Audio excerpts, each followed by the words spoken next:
Paul George, resident historian, History Miami, here to join you once more on I think, a very interesting Miami history topic. We're going to be exploring the Brickell family in Miami and their impact, of course, on the Magic City. Because I know other people are signing on now to Facebook Live, I thought we would just wait a minute or so and I can discuss what's coming up in the next several lectures. We're going to go on through next Friday. And tomorrow I'm going to discuss the great real estate boom in the mid-20s. And as I mentioned to you yesterday, it's really one of my favorite topics. Next week, World War II in Miami, which is very, very engrossing. The Burdine family and their business, of course, their namesake business, Al Capone in Miami, among other topics. So we've got a wonderful array of topics that we're discussing and examining. And again, I welcome all questions you might have.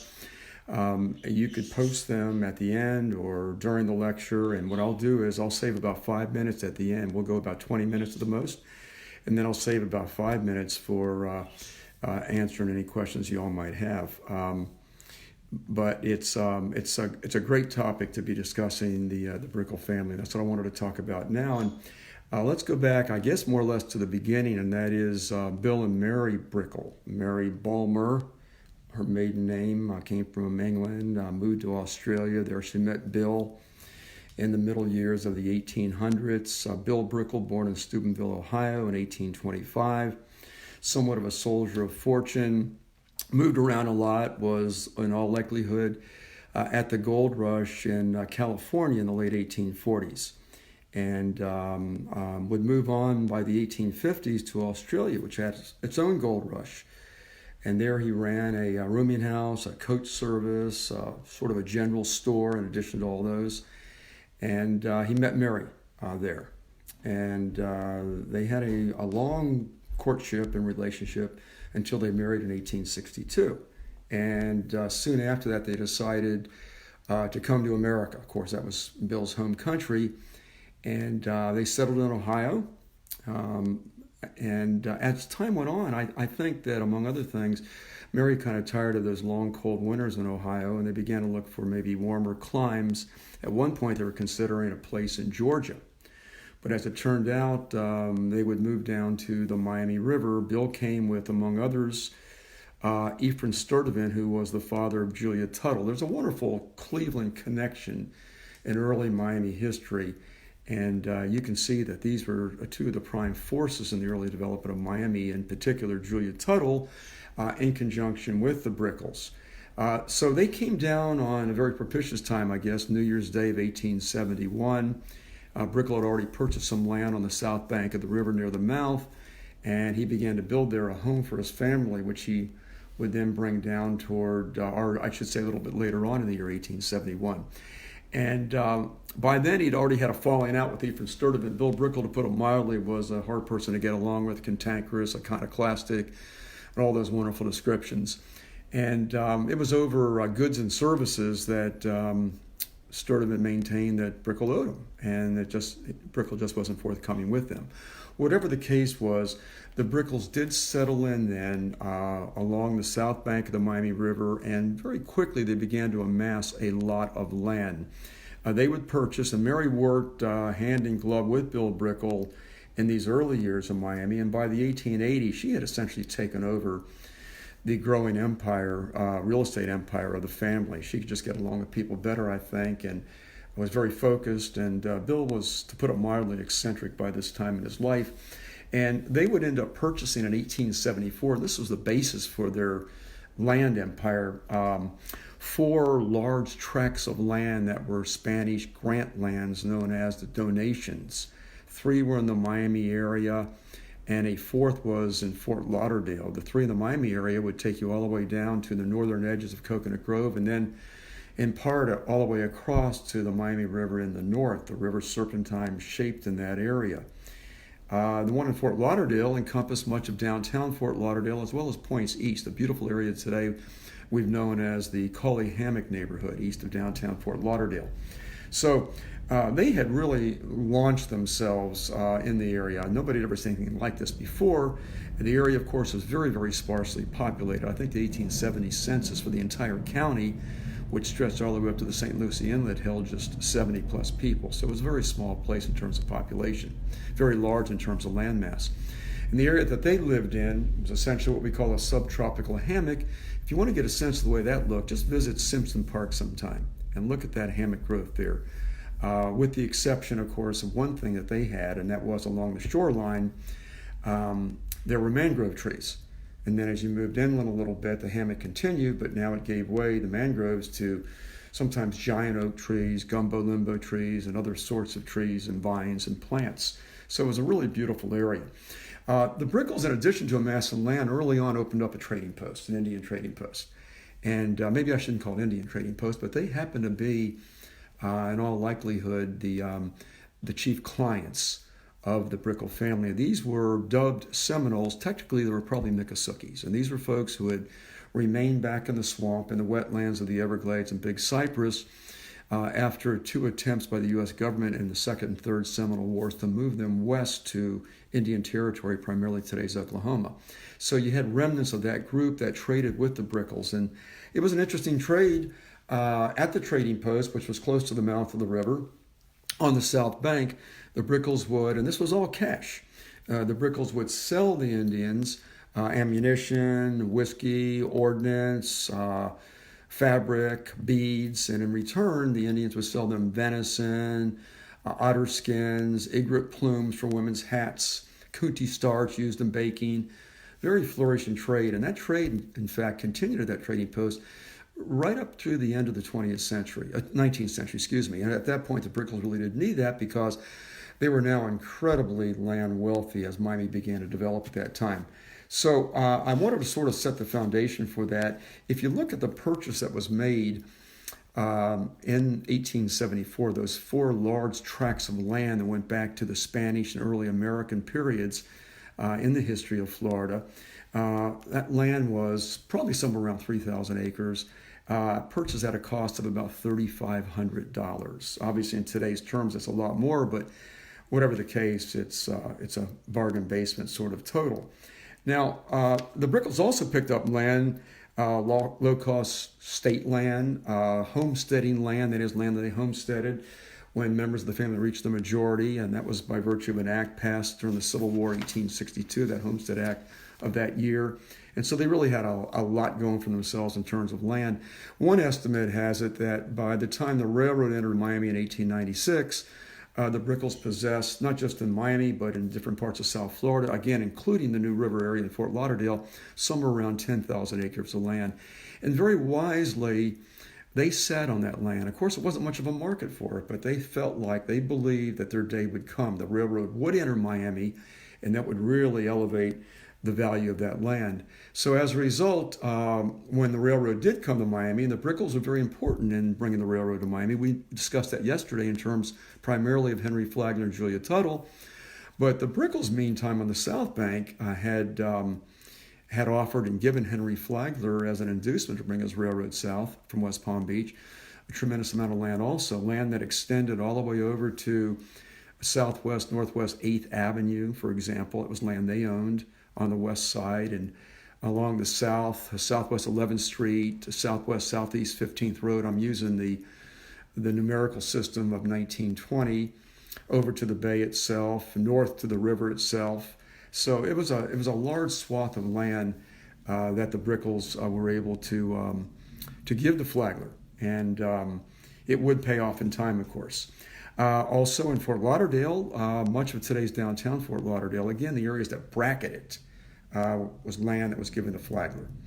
And the Brickells were very particular the way the land was used. For example, Flagler wanted to run his railroad through an area called Cully Hammock. It's a beautiful park on the north bank of the New River at a place called Tarpon Bend. And Mary Brickell said, no, I don't want you to run it there because that's land that we hope to develop someday. Well, today, of course, it's a park, thank God. And so Flagler, if you look at the trajectory of the railroad tracks, his tracks move straight south to the northern edge of downtown Fort Lauderdale, and then they move due west for about 2 miles, and then they proceed south again to the New River.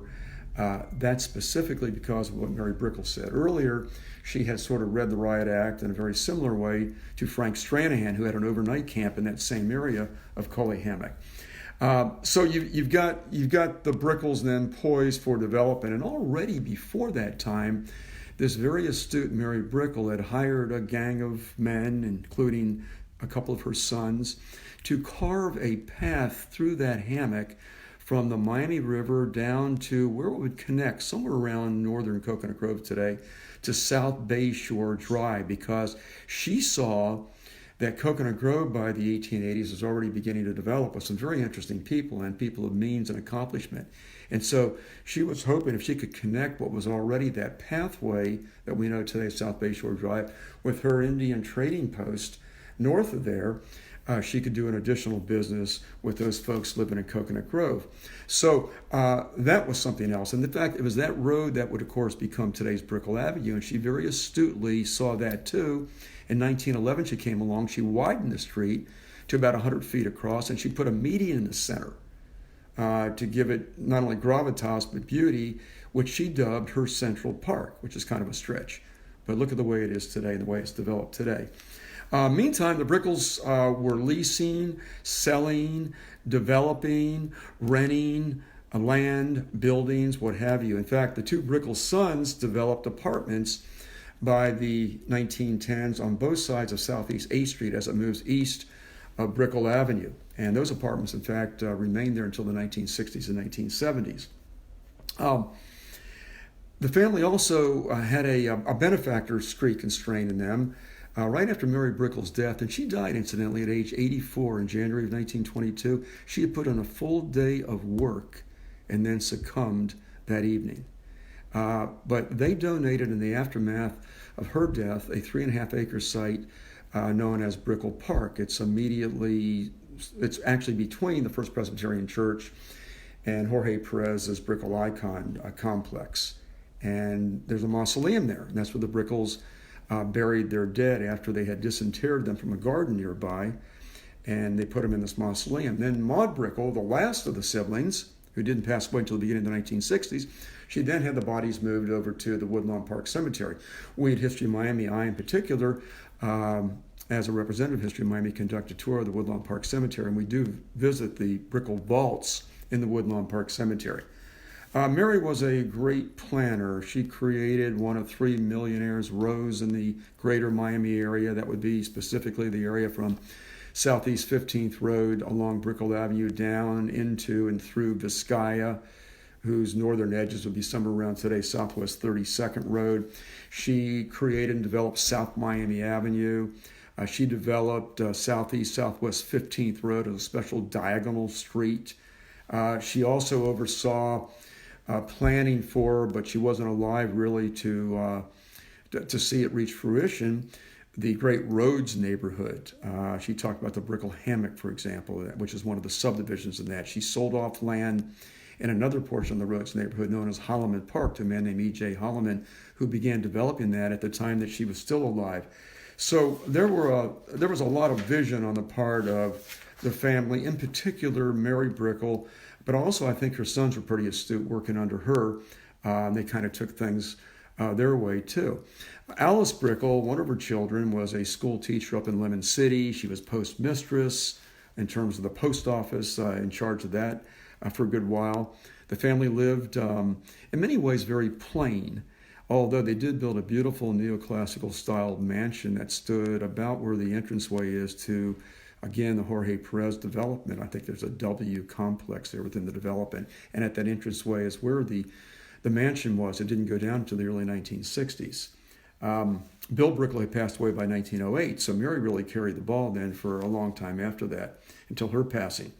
I wanted to talk also, if we could, in the little bit of time we have left before we'll go to questions, to what happened to Brickell in the aftermath of Mary and Bill's passing.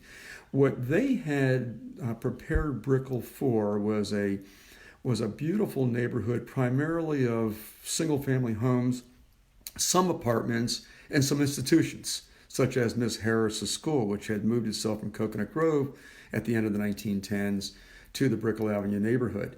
Also, you had Dr. David Fairchild's U.S. Plant Laboratory there. So it was kind of a mixed bag, but the thought of high rises or even mid rises, of course, wasn't even close to the horizon at that time. And so you had this beautiful single family home, primarily neighborhood. You didn't have a bridge connecting downtown Miami with the Brickell Avenue neighborhood until 1930. So that added a certain quiescence, I think, to the neighborhood itself. And at that point, most people didn't refer to it as the Brickell Avenue neighborhood. That doesn't come until maybe the last 4 to 5 decades. Instead, it was known initially at one point as, if you can manage this, South Miami. And at another time, a much more enduring name was Southside. Even in my youth, I remember it being described as Southside as opposed to the Brickell Avenue neighborhood. But after World War II, things began to change very quickly. Miami was bustling. The county was bustling.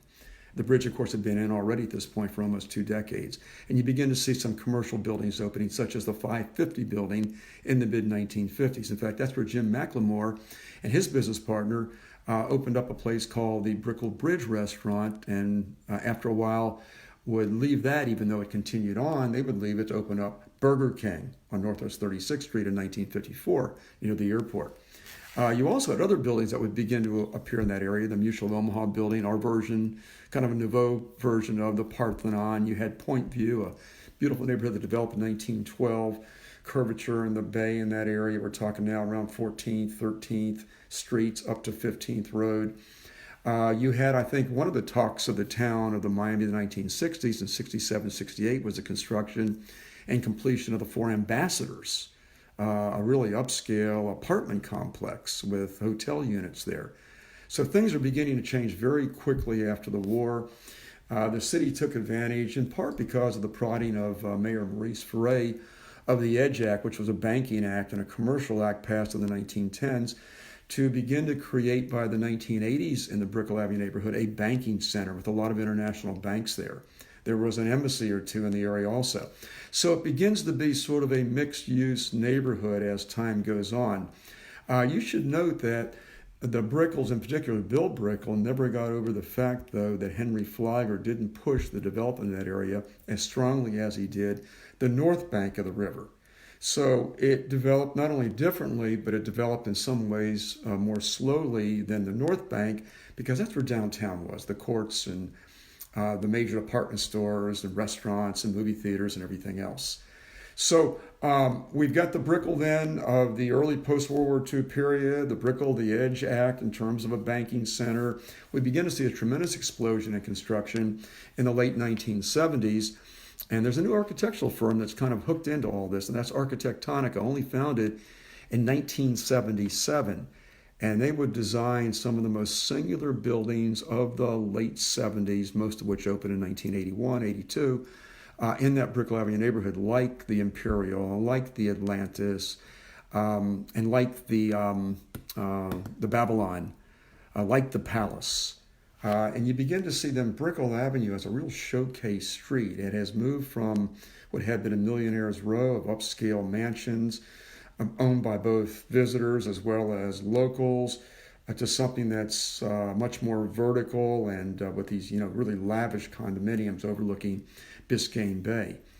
And that trend, of course, only accelerated with the two booms of the early 21st century, so that the Brickell Avenue neighborhood has really become the heart and soul of this massive skyline stretching from close to the entrance to the Rickenbacker Causeway all the way up to Northeast 36th Street.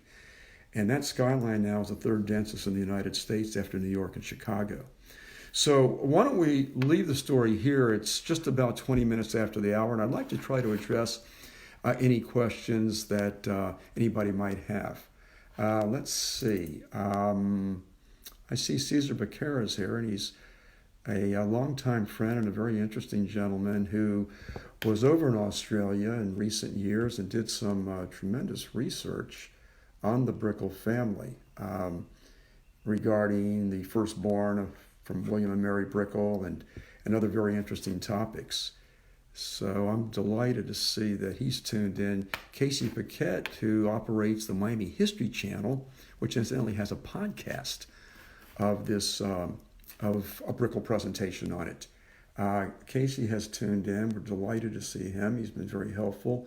We have put together a book that's coming out sometime this year a history of the Brickell Avenue neighborhood. Let's see. Casey talks about some of the folks who lived there. Steve Richards. Hey, Steve. What can you tell us about Brickell Key, please? Well, Brickell Key is the name of the development on Clawton Island. Clawton Island grew out of something called Burlingame Island, which initially in the 1910s was 3 acres, created through dredge and bay bottom around the mouth of the river. And as time went on, it grew to be almost 50 acres. It was almost essentially undeveloped as late as the late 1970s, when Swire Limited, among other firms, came along and began to develop it intensely, so that today it's pretty much built out. And it's a flourishing community. What really, I think, made it happen was the bridge that was completed in 1973 between the mainland and the island itself. Ed Clawton, who had bought the property in 1943, wanted that bridge much earlier and had grandiose visions for Clawton Island, Brickell Key, but wasn't able to get the bridge built because of the opposition of the remnants of the Brickell family. At that point, Maud Brickell was probably the only sibling around, but she had enough muscle to stop the construction of the bridge at that time. Caesar has informed us he just visited B. Brickell 10 days ago in Beaufort, South Carolina, the daughter of Charles Brickell, the great-great-granddaughter of William and Mary. Incidentally, and that's great. I'd love to see the transcript of your conversation, Caesar. I wanted to mention to you that Charles Brickell was one of the 2 Brickell boys who built the apartments. He built the Brickell apartments on the south side of Southeast 8th Street. And I'm just looking here. Richard Wass always loves listening to talk about our beautiful and historic city. It is both beautiful and historic, that's for sure. Caesar, Alice finally is definitely a Brickell kid, even though Mary left the father off the birth certificate. And Caesar has verified that with what we call primary source documents. And that has added some luster to the story.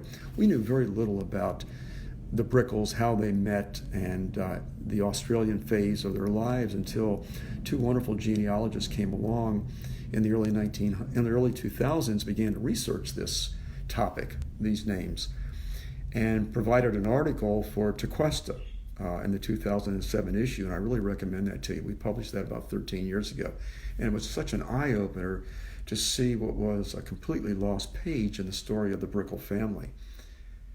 Okay. We're talking about the tour of the city cemetery. I'm glad you brought that up, Caesar. To show you how far-flung the Brickell Avenue holdings were, Mary Brickell sold a 10-plus acre plot of land, Piney Woods, about a mile north of downtown, to the city for $750, June of 1897. That is today's Miami City Cemetery. So that's how extensive. Their holdings were just all over the place. And again, wisely, they kind of sat on that, just believing that one day this place would be really up for development. Robert Reiser's watching. Hi, Robert. How you doing? Justinelli Martinez. Hi. Did the Brickels get here before or after Julia Tuttle? They actually preceded Julia Tuttle. Julia's first visit was in March of 1875. The Brickels, in the case of Bill Brickell, was January of 1871. Some interesting comments here. Okay. John LeBlanc, C. Richards. Just trying to answer some of these. Okay. Here's a comment from Caesar. Finally, a rare article written in the 1890s by Kirk Monroe shows the dealings of trade at the Brickell Trading Post. Boy, that's a must-read article if there ever was one. We're talking about Simpson Park here, what's left of the Brickell hammock. I discussed that earlier in class. Oh boy. So, hi George, how you doing?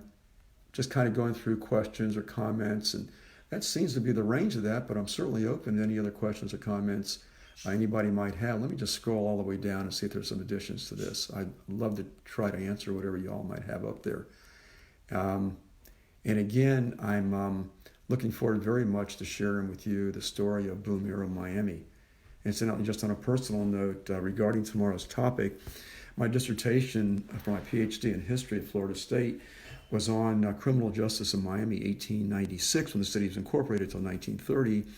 And in researching that, I went through every day the Miami Herald, Miami Metropolis, and all of the kind of documentation. But the one thing that just really grabbed me was that great real estate boom of the mid-1920s. And that's what we'll discuss tomorrow. So I want to thank everybody for joining us. Oh, okay. Lucy Lopez. I know there's some original homes that still stand in Brickell behind Atlantis. What are some others? Well, the original home for Via, oh boy, I want to say not Via Regina, but right next door to it still stands today. The great condominium tower of 53 stories is right next to it. The name just escapes me at this point. That home is now like the social center of the people that occupy the Santa Maria. That's the Santa Maria complex. Incidentally, that's where Maurice Ferre's wife lived when they met. He was right next door. His father had the property where the Imperial condominium is today.